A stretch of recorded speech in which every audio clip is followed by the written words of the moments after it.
Hey everybody, it's Marcus with Cropster, and I am here today for our Managing Cost of Goods webinar. So I'm super excited for this topic. I'm super excited for our panelists here today. Just a couple of housekeeping notes as we get started. If you have questions for our attendees, you can type it in the chat box, or you can just type it in the Q&A, and I'll be monitoring that and just asking those either real time or when we get to the end. We also are recording this session, so it will be posted and online on our YouTube shortly after this wraps up. So folks that either have to drop out early or that come in late will be able to find it and still review the material. We're not going to have a ton of slides. I really want this to be a roundtable with our panelists. So with that, our agenda for today is we're going to do some introductions where everybody can talk a little bit about themselves, where they're from, and their businesses. Then we're going to jump into the topic and cover some of the current challenges with regards to cost of goods, especially with roasted coffee, so green coffee costs and other inputs, logistics, delays, rejections. I think we're going to come up with a bigger list than this. But then I'm also curious to hear from everybody how they're managing costs. Also, if that's impacting consumers. So are you seeing in your markets prices going up? Are consumers hesitant because of this inflationary talk? And then we'll kind of wrap it up with takeaways and Q&A. So with that, let's just meet our participants today. And since you're at the top of the list, I just put us in alphabetical order with me at the end. Cool. If you don't mind jumping in. Yes. Yeah. G'day. I'm Ann Cooper. I'm a coffee roasting consultant and trainer based in Melbourne, Australia. I've been in the coffee industry. I scarily worked out this morning. It's almost 28 years now. And I've pretty much moved my way through from front of house all the way through back into production sort of over that time, and had a really good opportunity to experience as much as possible as far as all different, levels and positions over that time. But I now work as a consultant and trainer with my company, Equilibrium Master Roasters, and I'm a very proud Cropster ambassador and partner. And yeah, thank you so much for having me here today. Yeah, absolutely. Thanks, Anne. It's so great to be connected this way. And of course, we love you as an ambassador, but I just... thank you. Yeah, I just always like every time we run into each other over the years, even before my time with Cropster, I appreciate your perspective and your... yeah, thank you. Yeah, and that you're just a trainer and a consultant that encourages people to, I think, find their own solutions, not to kind Absolutely. Yeah, being more decisive. Yeah. Yeah. Yeah, that's my thing. That's awesome. And yeah, so Sum, our next participant from Coffee Project New York, who we first met when you took a class with me as part of a scholarship that I had when I was running Boot Coffee. So it's nice to see you on this side of the table. And now, I mean, you're like somebody I admire and look up to so much. Thank you, Marcus. Well, hello, everyone. My name is Sum. I'm the co-founder of Coffee Project New York, and we're located in New York City. I started Coffee Project New York in 2015 with my partner, and that's my first coffee job. I started off as a barista, so front of house, moving all the way back. And right now I'm the head roaster, and I do a lot of QC. I also source green for the company and manage the day-to-day operations. So we do retail with cafes. We have a SEA lab training campus. We are a wholesaler, pretty much trying to see how we can continue to work in coffee in every chapter so that I don't get bored and I get to hop around a little bit. But I still enjoy brewing coffee a lot, and it has been about 7 years now, and let's see where this takes us. Fantastic.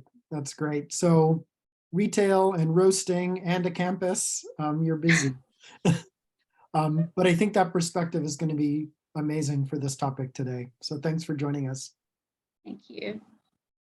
And David, You and I go way, way back, and I've followed your career with medium companies, huge companies, and now kind of doing your own thing, which is really cool. And we've gotten to collaborate on some projects in Colombia and elsewhere. So I'm glad to have you here and welcome.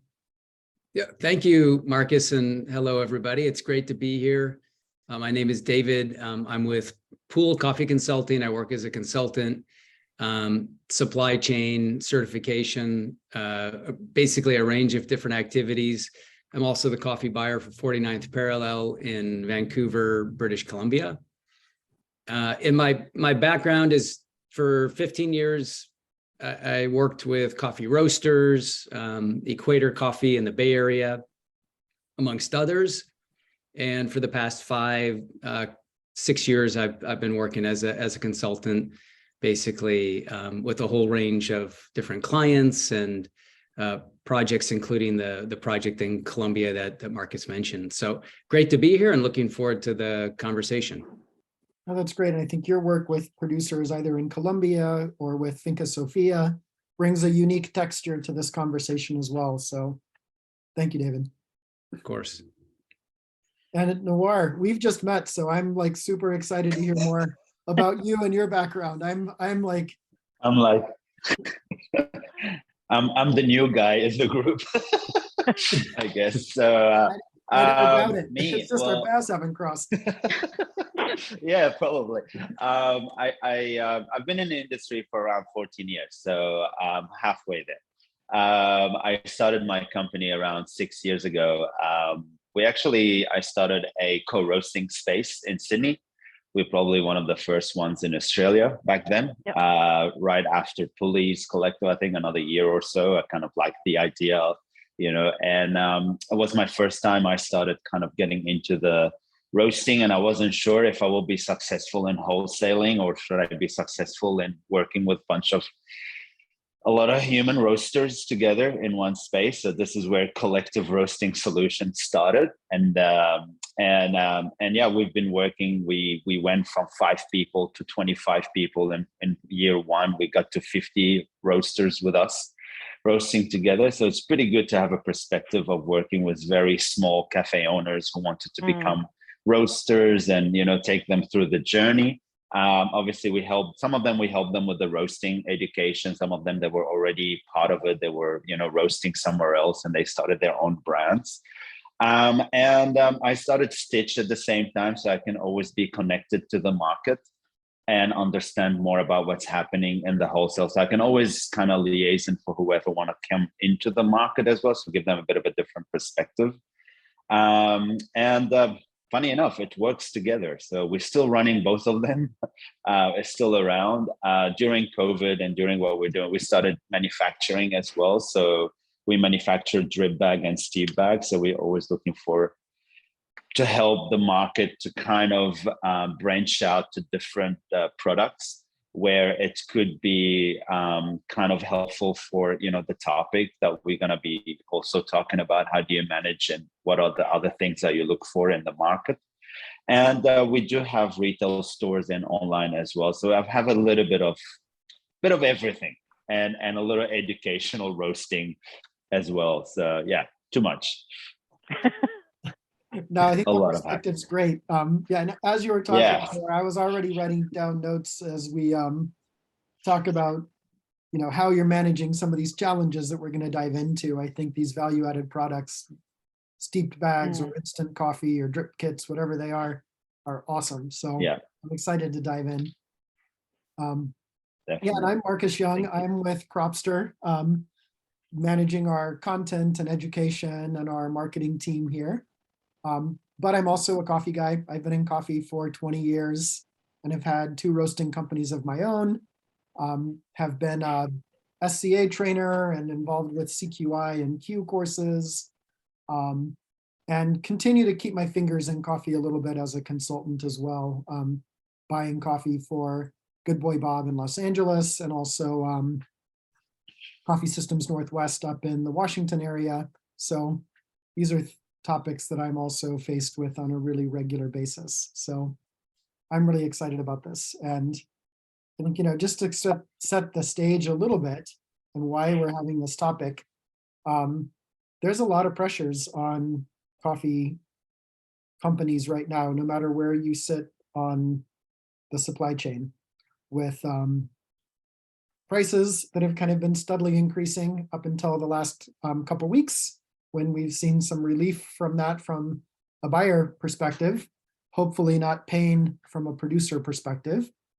But the continued volatility of the market and the cyclical nature of high prices, low prices, high prices, low prices. I think it's important for roasters to understand some of the strategies for managing that and thinking about your cost of goods.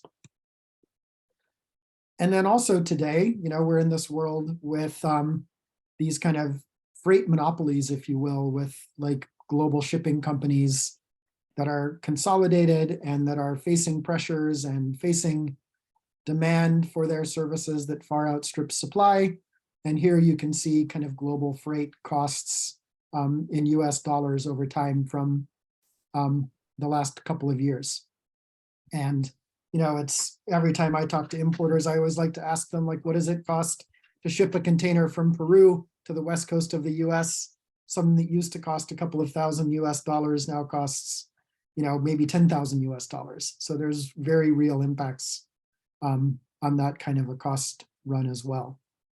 So because I don't want this to be totally about just showing slides, I want to come back just to kind of our roundtable format here and just hear from each of our participants. And I think maybe just where we left off, Nawar, do you want to start us off just talking about what the last, 6 months or a year have looked like to you and some of the challenges you're facing?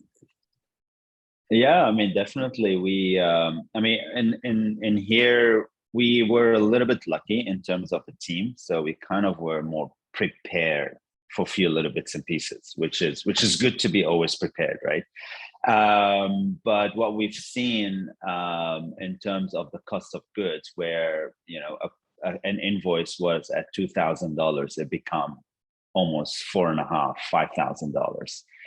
And that was pretty stressful because, first of all, going back to the wholesalers and say we are increasing the price in the middle of a pandemic, and that everybody, were shut, they were not operating. So it was a little bit scary. Like, it took me literally 3 months of thinking, how do I pick up the phone or how do I talk to my people? What do I need to say to them?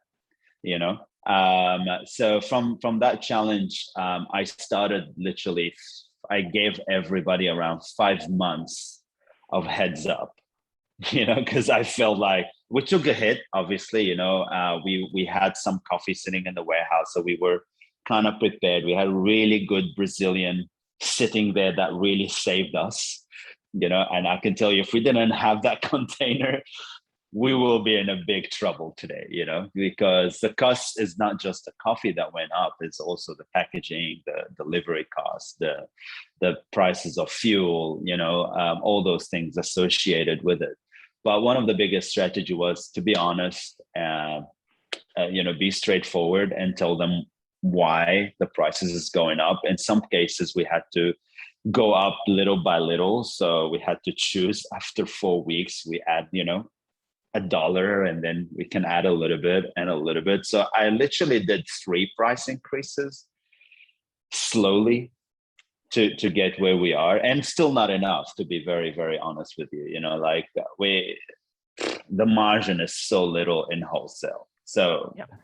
And this is where I decided I want to go retail. So it was a big shift in my mind from B2B to go straight to consumers, to build a lot of like online or to find product where consumers are more likely going to adapt for home. So there was a bit of that strategy happening. So that's kind of where we are at the moment.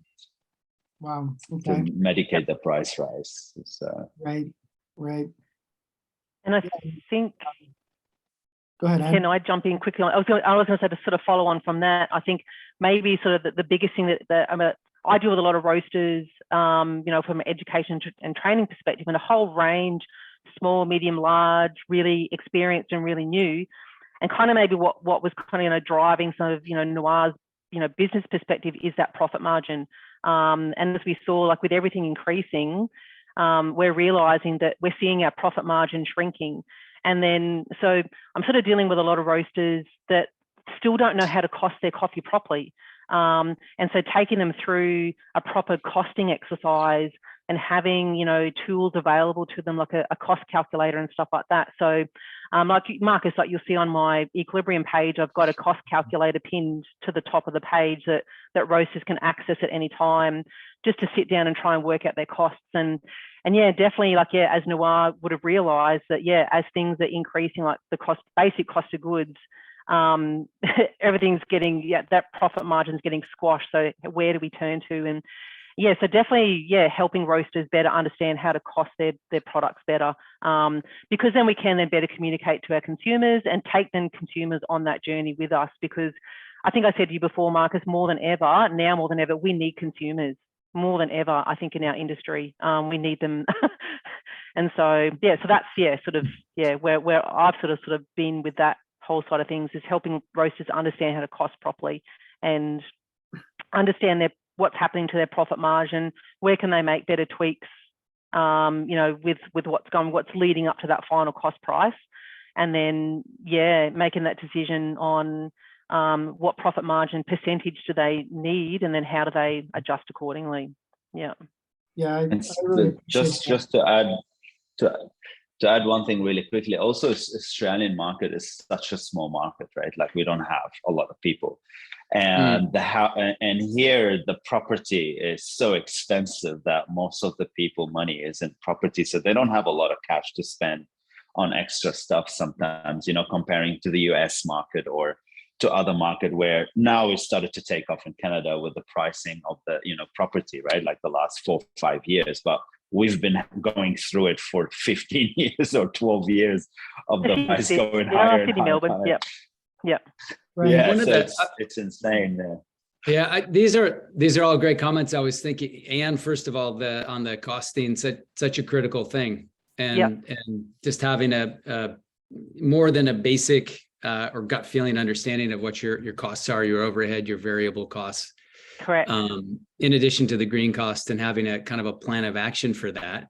Yep. And then Nawar, I really liked the pricing increases and your approach to giving people time, right? I think a surprise price increase is what, might cause you to lose customers, but giving people time really does give them the chance to prepare for it.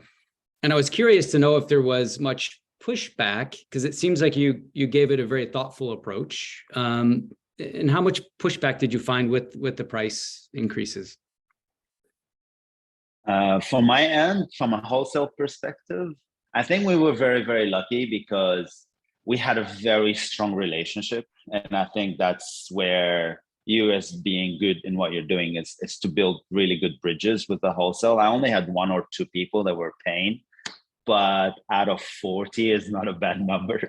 Right. So I was okay, but in my journey also, I helped them a lot. So some of them appreciated, and the timing was right because the fruit and veg started to go up. So they're not just seeing you pulling the prices up as a supplier, they're seeing it across. So they're kind of emotionally prepared for your phone call. So it's just the timing was pretty good. So you're not like the only dude give them a call and say it's $5 more, Would you agree as well that, like, you're also not the only coffee company trying to do it as well? So if somebody did say, I'm going to go somewhere else, well, they're going to get the same story from another roaster. Yeah. Right. Yeah. Especially from a small roasting perspective. I mean, obviously the big guys with 120 kilo drum, they can do different damages, right? I totally can relate to the small roaster because we are a fairly young roasting company, maybe 2 to 3 years roasting, and definitely need that crash course on how to price your coffee. That is so helpful for me because we don't really know how that goes. But because of being small, we get to wear multiple hats. So that actually helped with the overhead. Like for example, right now in our production, we have 3 people. So these 3 people change towards like roasting, delivery, and we do a lot of things on our own instead of like counting on like, let's say, shipping services. So that cuts some of the expense slightly. But like what now we're saying, we also had to increase our prices to our to our wholesaler, and most of them are taking this feedback okay, because we're one of the very last people who actually say that, hey, I'm so sorry, I can't hang on to this anymore because everything is at least 20 to 30% more, especially in New York City with packaging and delivery. But most of them are very supportive of this change. And we actually have to share, like, look, we're not telling you to take on everything. We're also going to absorb some on our end because we feel like this is what we're going to do together. So most of it has been a pretty smooth transition, but one thing that helped us a lot being a small roaster is definitely sharing responsibility among staff to cut a little bit of the overhead, and like just be very mindful of waste. Like, how do we manage your last 10 pound? Can you create a 16-pound batch so that you don't have 10 pound of green coffee left in your side where you don't get to roast it? So we learned to do all this calculation on how to manage a full 154 pound of coffee to 0 waste. So this is something that I'm super proud of to do. That's awesome. Yep. It's amazing. And that's such an awesome point, because it's definitely making roasters step up and really focus on their roasting, their technique and everything, because as you said, we just can't afford to waste coffee at the moment because it's so expensive. Which is it's got pros and cons, doesn't it? You know, we don't like the price increase, but it's also forcing us to really pull our socks up as far as our roasting, you know, techniques and understanding, and better quality control and all that kind of stuff. So yeah, it's good. And I think even just some like techniques, right? If you get down to that last little bit in a bag, or you're running low on a coffee and making a swap, right? Can you use that last little bit of coffee in a dark roast? Can you weave it in with a component in your espresso blend, right? It's like homes for this, so you don't have that waste. Sum, you started your business kind of in a period of very low prices, right? So now you're kind of seeing really your first cyclical uptake in this, which it's pretty rough for us for the past few years, because we started off like that, and we're all pretty new, because all of us have, like, most of us don't have any experience in roasting or running a roastery. We are all baristas when we first started. So I also started my roasting journey in a shared roasting space, and it has been very helpful. And when we started to have our own roastery, that's when we realized that, oh wow, there's so much more expenses. Like back then, we were like, oh, what? I'm in a shared roasting space and I'm selling a pound of coffee for $10. That's great. What is this? Yep. and just like the variable costs, right? And you know what your cost per pound is at a shared roasting space, versus like, Anne, as you're talking about your calculator, I'm thinking, you know, I've got a calculator too, and I've had a number for fuel and energy that I got from Probot probably a decade ago. That's like $0.25 per pound, right? Like, it's kind of like a fine round number, but I'm certain that is wrong by a significant magnitude. I think variables in particular, as David mentioned, it's variables. Oh my God, that's just out of control at the moment. Yeah. I can give you an example how much it costs me per kilo, just production costs. I think it's around $13. And I have a Loring 70 kilo, and I have a co-roasting space, and it still costs $13. So if people think it's $6 or $5, no way. They have no, because there's a new expenses now. There is digital marketing. There is the new way of doing things. There is the better packaging for the environment. There is the new content creation. That there is so much going on to sell that bag. It's not like it used to be. So a lot, that's where we're facing. I always ask quick question: when you say $13 Australian dollars? Yeah, minimum. Per kilo. Yeah. I mean, some cases are it's like running an Uber. Sometimes you might lose a little bit just to keep that drum rolling, you know, kind of thing. But we eventually will have to grow up and start thinking more margin. We have to start thinking about attracting the right people, and just look for the audience that is willing to pay and really value who you are, rather than keep looking for the price audience, you know. And that's, unfortunately, there's more price audience than there will be the other audience. That's just the way it is. But you just have to keep investing in branding, culture, look. Like, yeah, it's crazy what you have to do these days, you know. Right. Yeah, I think a lot of it is getting through this period, because there has been such quick inflation in the cost of everything that it's really stressed out a lot of coffee companies. And coincidentally, it's, you know, when you talk to coffee farmers, they are getting paid a higher price, but they themselves have higher costs. Right. And so you'd be surprised how much they shake their heads and say, you know, it's not really any better for us at the moment, depending on the country, but their costs, you know, of labor have increased significantly. Their cost of fertilizers or other inputs.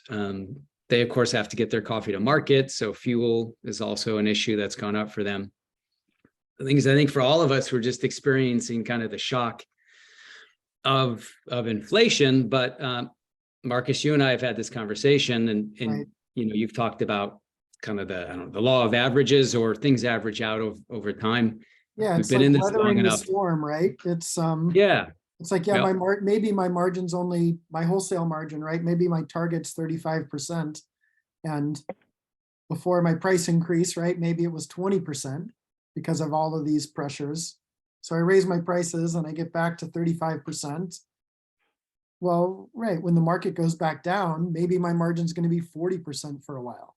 So if I look at it not day to day, week to week, month to month, but if I average it out over a 6-month period, a 2-year period, a 9-year period, right? Do I kind of maintain some? And I know that doesn't help with cash flow, like in the moment when you're hemorrhaging money, but certainly for. And I think that's the challenging thing, is the short-term conversations where people, and it's not even the short term, really, you're talking about, you know, the past 2.5 years with the pandemic and the disruption that created for companies, in adding into that inflation and the cost of goods, you know, going way up, that we're sort of going into year 3 of like, oh man, this is a lot. And, you know, having a good cost calculator is necessary, but it can also be kind of scary when you realize how expensive it is to actually produce and market your coffee. Yep. Right. And so, yeah, I mean, these are all the sort of the issues. And I definitely think the strategy, Nawar, you mentioned marketing, digital marketing. I think, you know, in as much as we can, you know, realizing that all companies, not just in coffee, but are seeing inflation or having to raise their prices. But in coffee, we do a lot of marketing, both of our products and of our businesses. There's a sense of community. So I think communicating to both your customers on the wholesale side, but also educating retail customers on the true cost of coffee, it's an opportunity and kind of a responsibility to help maintain business and help it continue to grow. The marketing side of things, telling that story about, you know, this is why coffee prices are going up, is I think a valuable exercise to engage in. Yeah, and I think, I mean, in some, you spoke about that with your wholesale accounts, and Nawar, you did too, with kind of tiering them into it. Like, yeah, how much have you kind of like opened your books a little bit to your, you know, maybe wholesale accounts specifically, but I think that trickles down to consumers to just say, hey, like, you know, my costs were, you know, my average cost for my espresso blend was $4 a pound in my hands 2 years ago, and it's $6 a pound now, and kind of being a little bit open about it. Do you remember, Anne, when we did this talk together, I think 1.5 years on your thingy, and yep. I showed a very big spreadsheet with all the numbers. That's literally the same spreadsheet. Yep. And I'm like, this is how much it costs, this is what it is, and this is how much it's going to be. What do you think? Yeah, I think it's like, are you sort of saying like in terms of transparency to customers, like the specialty trade report and all that kind of stuff, and then you see roasters, posting about they've just produced their yearly report on their costings and all that kind of stuff. And to me, it's a really fascinating subject because you don't see other industries doing that. Like, why is coffee being pressured, to do that? We're all experiencing inflation. I think, yeah, maybe other ways besides having to just, kind of like say to customers, it cost me this much before COVID, it's now costing me this now. That's why prices are going up. I don't know. It's a really interesting. I think there's always pros and cons with all these transparency reports. Within the industry, definitely helps. I think it helps each other. We can all learn from each other. Absolutely. Do the consumers really need to know that or see that? I don't know. It's an interesting. I don't know what you guys think. I don't know. It's an interesting. Thing within the industry. I think there can be too much. Definitely can be too much information, and giving consumers the right information. As prices are going up, and I generally do agree that inflation is happening across the board, and consumers sort of understand that. It's not as if only coffee or only our companies, the companies we work with, are raising prices. Everybody is, and it's just a matter of I think one component of that is education, or telling that story. Even from I was again back to the producers in Colombia about a month ago, and talking to folks and really hearing from them how much their costs have gone up, how much because of La Nina their production has gone down, and how they're really not doing that well. So even, it's sort of right, because there could be one perspective, the price of coffee is going up and producers must be doing great. Well, they're not necessarily doing great. No, I mean, they're in survival mode. I mean, they're doing they're trying different things. They're trying, new processing techniques or anything that they can, no doubt, to try and get that quality product. Because if their volume's down, they need to be producing quality of some sort. So yeah, it's very hard for them. And like you said, with things not being available to them, their cost of goods for all their production's gone up as well. But yeah, whether it's just it's the psychology of retail, isn't it, with customers? Like, how do we help them understand that it's still a value product, even though it's more expensive? And so I guess, buying into the whole, like Nawar said, the marketing, how we present it to them, and just take them on that journey with us, so they can, we need consumers more than ever. So we need their buy-in. Right. I can piggyback a little bit on that, because we deal with a lot of consumer and when we roast coffee. So a lot of times when we present the data to them, they have no idea what we're talking about when we're saying like, oh, coffee is $6 a pound or $10 a pound, because for them it's like a pound can make a lot of coffee, and my coffee is like X amount of dollars. So what we do is we always tell them that what is happening 5 years ago versus what is happening now, and give them a perception. And the barista should also be like told the story of like where and how the coffee is being processed. It doesn't just come from the tree, you pluck it and then process it. It's just the whole cycle. So it takes a lot of effort to let them know like what is $1 increase in a pound of coffee versus how they are affected in a cup itself. So I think it's just like what Anne is saying, is really taking them to get on the journey and learn about the whole supply chain, and they can understand it a little bit more. Do you feel there's been a higher expectation, from your retail customers in terms of quality, whether it be, the wet coffees through to how the retail packs, are sold or look, or how they arrive? Because, when you open up your retail box, you go, oh, here's some coffee from Sum. It's beautifully packaged. It looks really amazing. It looks really great. Or even in the cafes, the pressure on the baristas to be really, making the coffees at a really high quality. Do you feel that is there that sort of expectation from your customers? And I guess same for you, Nawar, with Stitch as well. Like, I don't know, is there like a quality expectation from customers with these price increases? Packaging maybe a little less, just because maybe in New York City, a lot of us have like similar packaging about like, could it be bags and all that, but I know everybody is looking at that single degassing valve in packaging. So the one thing that they will want to know is that valve, if its existence or not knowing like what is the true purpose of it. But the quality drinks is real. Like people would go into a coffee shop, let's say, expecting to pay like $5 for a latte and expect that cup to be like very well balanced and things like that. And when you're touching on the quality of the coffee, what if the coffee doesn't taste like how it should taste like last year, because this year something happened during production. So the processing method and all that is different. So we have a group of consumer who can tell like, oh, this batch of coffee, I had it last year as well, but this time it's a little bit different. What is that? Like some are pretty judgmental.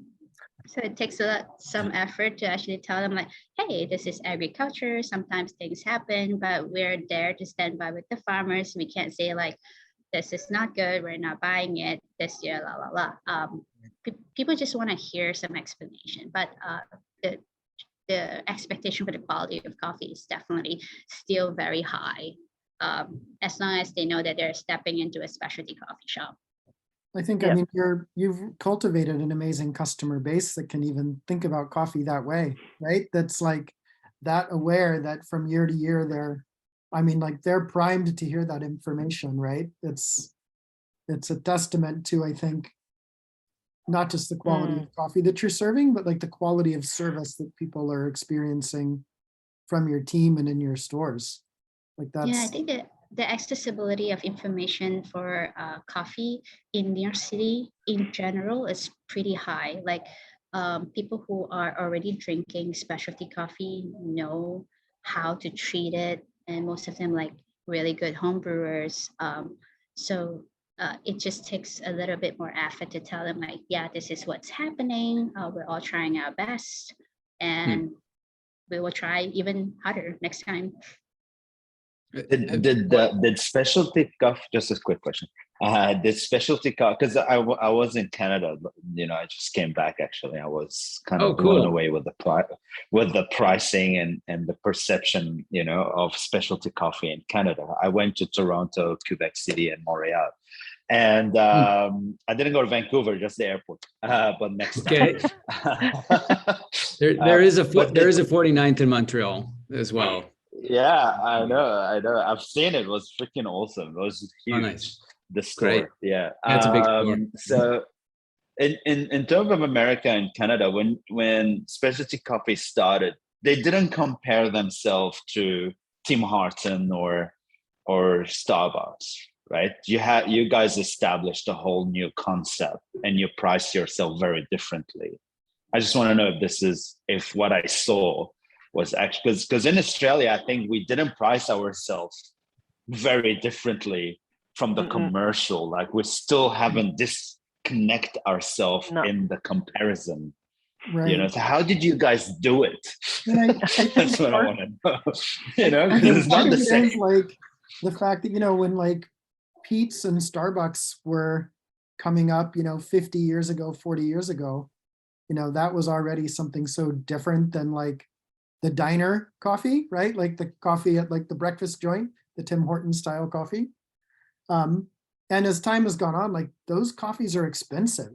I mean, maybe not just getting a cup of filter coffee, but people don't think anything about $7 or $8 for a hot milkshake at Starbucks, right? Like a latte with 2 different syrups and whipped cream on it.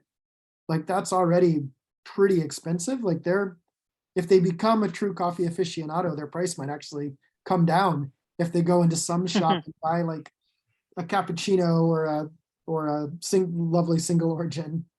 So I would say, I mean, to that question, the US market or the North American market, and there is difference between Canada and the US. I think prices in the US tend to be a little bit higher than Canada, a little lower, the exchange rate can be a little bit deceptive too. It's not apples for apples. But yeah, definitely the US market of, high-end specialty coffee, it totally different rules, I think, and a lot of companies that didn't start off wanting to take over the world or be the biggest companies in the world. They just wanted to have the best coffee. And so, and then with a consumer base that was, that had enough resources and large enough to support those companies. But I also think those companies over time have had to adapt. And if you want to go from one retail, shop to, e-commerce and then get wider distribution, you do face some of the same issues that any larger roaster or mid-sized roaster would face. So, it sort of depends on the size of the roaster, but there still is, and I am very compelled as well, Nawar, by the consumer segment anywhere in the world that is very drawn to very high-end coffees, very willing to pay whatever it takes to get the best coffees in the world, and whether it's Australia or the US or Canada or Europe, there is a niche. I think it's a growing niche. I see some smaller roasters doing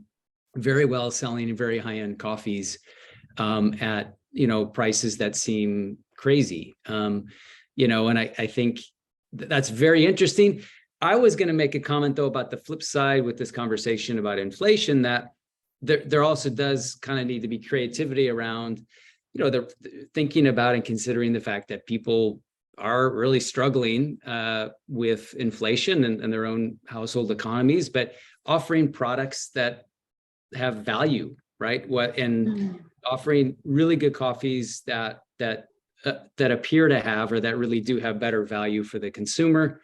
That could be in terms of, there are a number of different ways to approach it, including just smaller package sizes that allow somebody to buy a really nice coffee, but at not such a high price. So I think also just in this environment, thinking about, okay, how do we meet people where they are? There are people that are, looking at their budgets and thinking, boy, there's not a lot left, but they do want coffee. And I think having the right product mix or assortment will help tap into those different consumer segments. And I think that's totally agree. The other piece of the puzzle too is you look at these companies that have really cool single origin programs and great, super high-end boutique coffee programs, right? I mean, that's one of the companies I work for.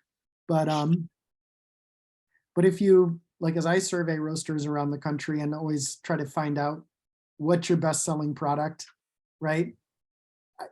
And some, you can maybe validate this, it's probably 50 to 70% of their sales are those accessible coffees, both accessible from price and also from profile, right? It's a house blend, an espresso blend, a dark roast. It's like a gateway coffee. So it's definitely. Yeah, that's the word. Gateway coffee. That's how we are too. Yeah. I also realized something. So like I say, we started off maybe 5 to 6 years ago. So we don't really have a lot of chance to really learn what's going on with the coffee world. So once I start, it's already the specialty side of it, where people are serving single origin espresso, single origin filter, things like this. But back then I realized that there's not a lot of big roaster or big chain is going that route. However, right now in New York City, I'm seeing more and more single estate package that is actually in supermarket, and it's for very accessible. So people are drawn into terms like that, be it marketing or be it it's real that they want to do a single origin coffee like that. Because when I learned about why we want to emphasize on blends instead of single origin, is because we want consistency for a coffee that we want to serve 365 days, because single estate has limited resources. We also see Starbucks is starting their reserve, where they are selling coffee for $20 a cup, and then the single origin from Jamaica Blue Mountain. So a lot of marketing is going on just to promote going into a specialty field that focuses on single origin coffee. There's a switch of style of serving coffee from even from the bigger chains. And definitely, I mean, to add to this and to David as well, is that people are looking for experience now in the cup, I guess, and they're willing to pay that $12 for a nice pour over. Like they're actually asking for it. I could sense it. It's they want to go out and enjoy the dollar that they have rather than they're happy to pay for something that's worth it. I feel like consumer these days, like if you go look at the high-end restaurant or the very expensive one, they're booked out. Like they're fully booked. I think people want to have experience. They want to be part of something a little bit more, and they might cook more at home. They might use more of that 70-80% of that house blend. And when they go out, they want to spend that bit extra money. And to add to the varietal that is very successful is geisha. Doesn't matter where it's from, but the word geisha is just magnet for normal consumer to buy it. Like you don't have to be part of the, you don't have to be a barista. You just have to be a regular coffee drinker to start purchase this varietal. And no other varietal is capable to do what the geisha has done so far. So also we need a lot more investment. And because we're a beverage, at the end of the day, coffee is a beverage, and we are within an industry that consume, within the beverage world. And we are only 400 years old comparing to wine, comparing to beer. And I was going to put the beer industry into this conversation, where you can go buy a can of beer for $9 right now from the supermarket, and it's just a can sitting there. You know what I mean? Like, it's just crazy. That did not happen before, and that doesn't happen in maybe Germany. It's still at $2 or €2, whatever the price of it. So I think coffee might end up, the more we put input into it, the more it's going to become, the specialty or whatever we want to call ourselves in the future, who knows? But we're going to be more and more targeting that audience that willing to pay more for that product.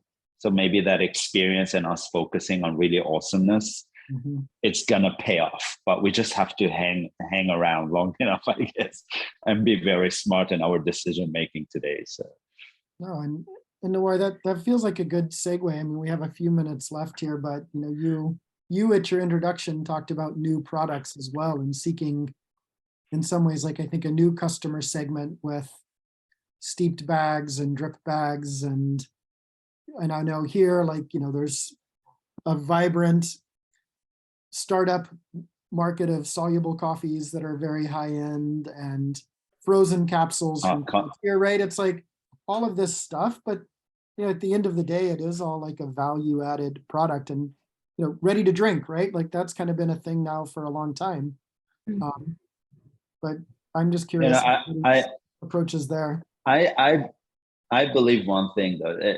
I believe is that specialty coffee now we started to understand more about venturing into a new audience rather than keeping our mindset being bag, being right. Like we had this bean in a bag for very, very too long. We always were, you should buy a grinder. You shouldn't be, you know what I mean? We always had this perception that everything needs to be, grinded freshly just before you pour it, blah, blah, blah, and all that sort of things. But now we're becoming we are very well challenged, and a lot of the product that actually existed in the past was super commercial, but that doesn't mean it was a bad product.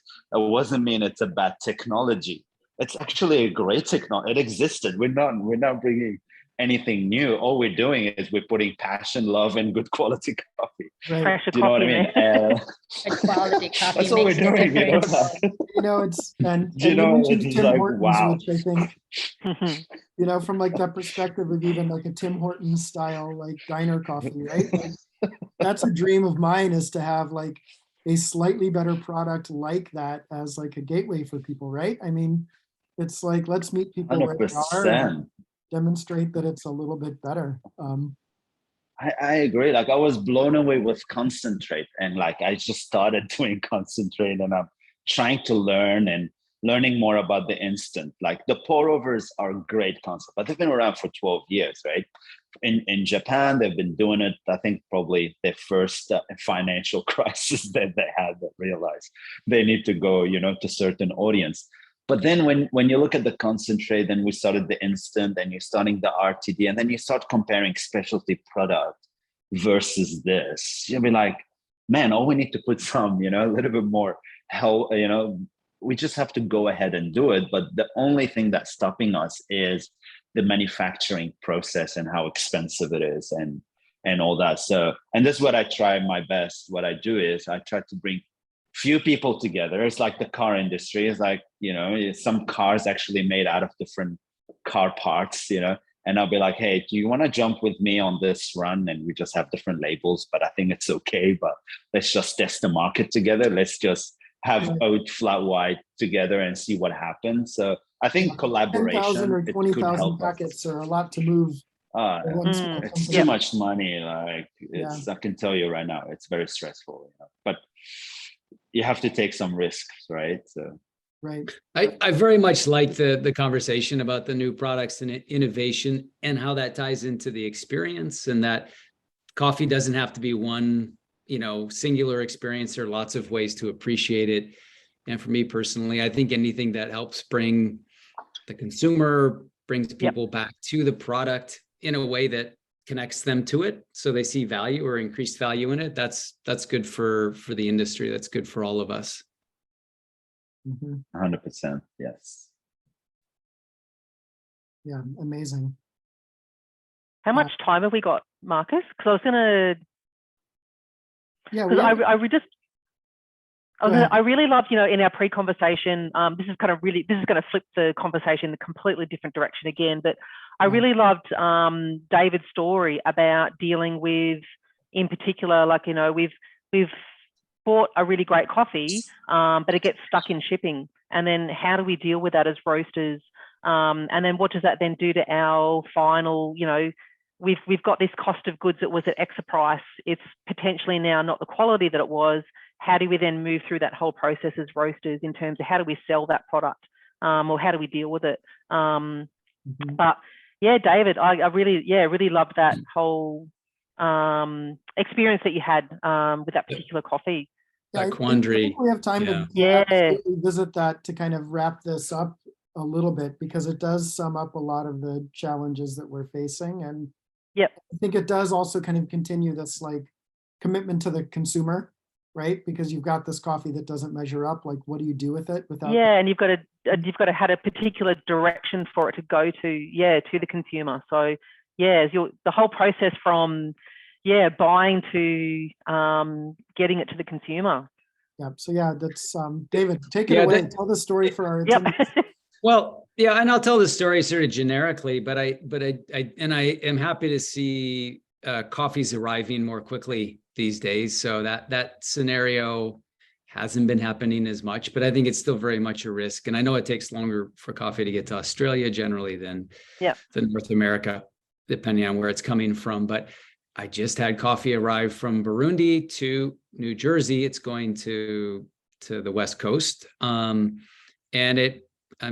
from the time we cupped the coffee to the time it arrived, less than 2 months. So very quickly, good things are happening.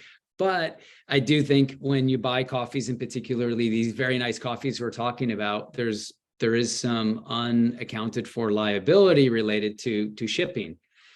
And certainly in the past year and a half, I've experienced, and I think I know other people have, coffees that were offered and purchased in one condition and arrive and be sampled with arrival samples in a very different condition, which then sets up a situation of what should happen, whose responsibility is this, what do we do?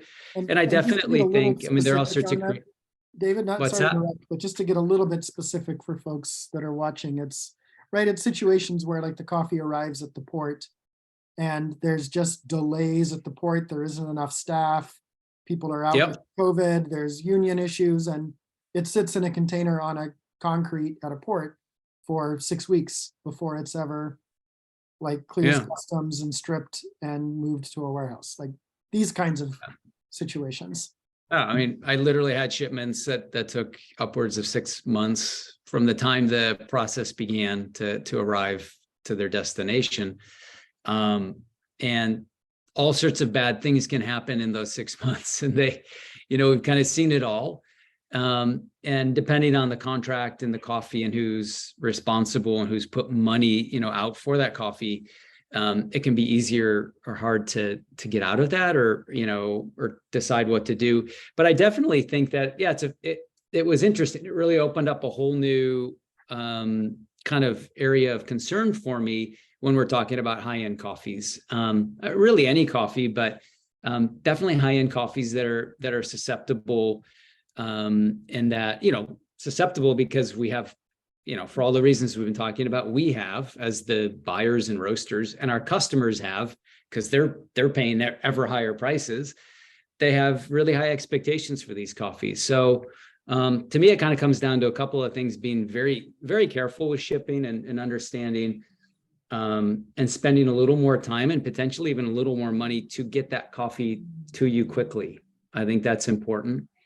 Clarifying with your suppliers kind of the expectation, and for me, in the cases where I experienced coffee that really arrived not in the condition it should have arrived in, it was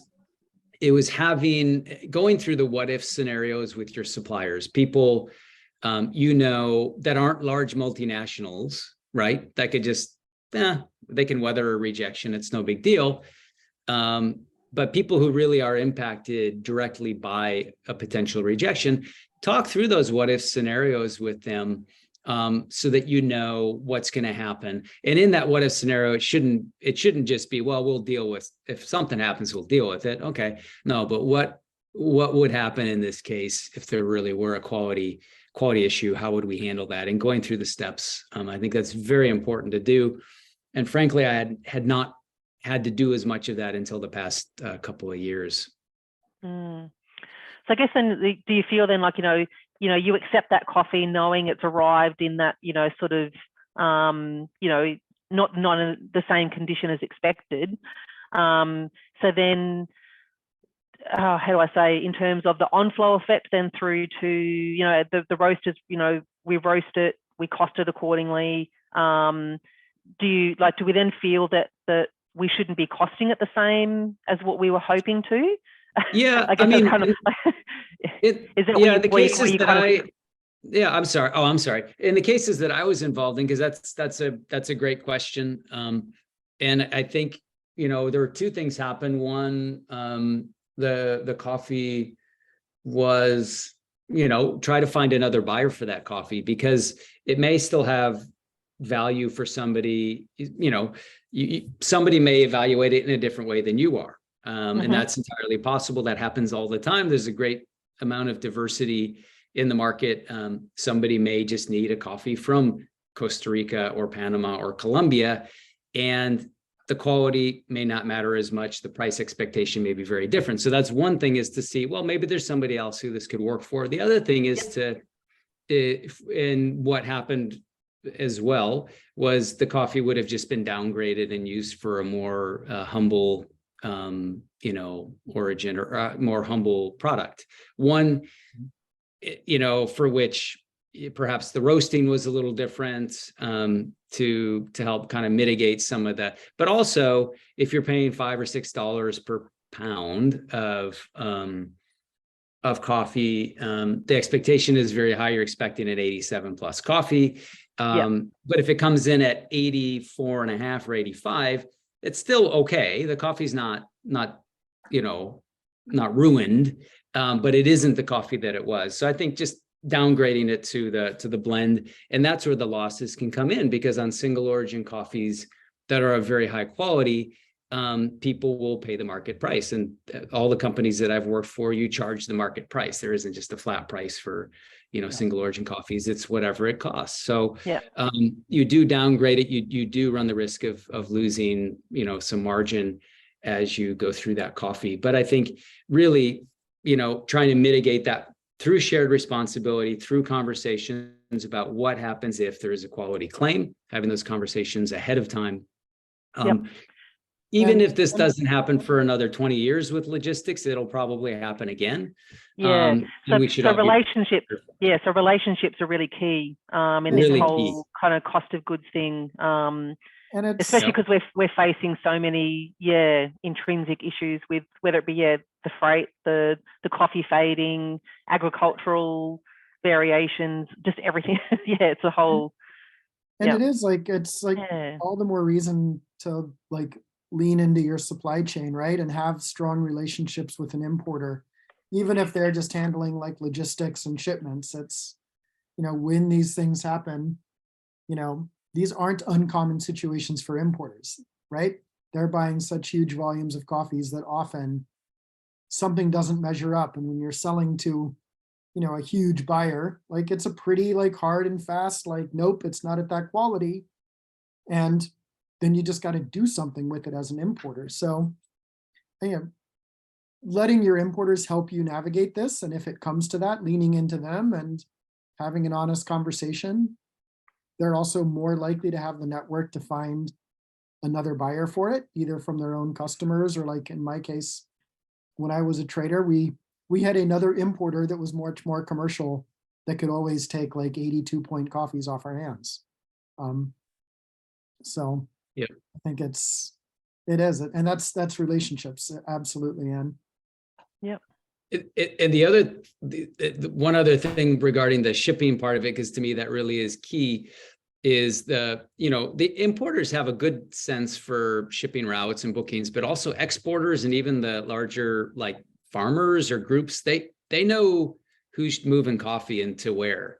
Listen to them, because they can give you very good advice. Sometimes the importers are getting rates, kind of bulk rates through larger channels, but sometimes the local folks really know. And I had an example of a coffee from India, wonderful supplier who really went out of his way to find the right shipping route. And this is for Canada, but it went to South Carolina, which seemed insane.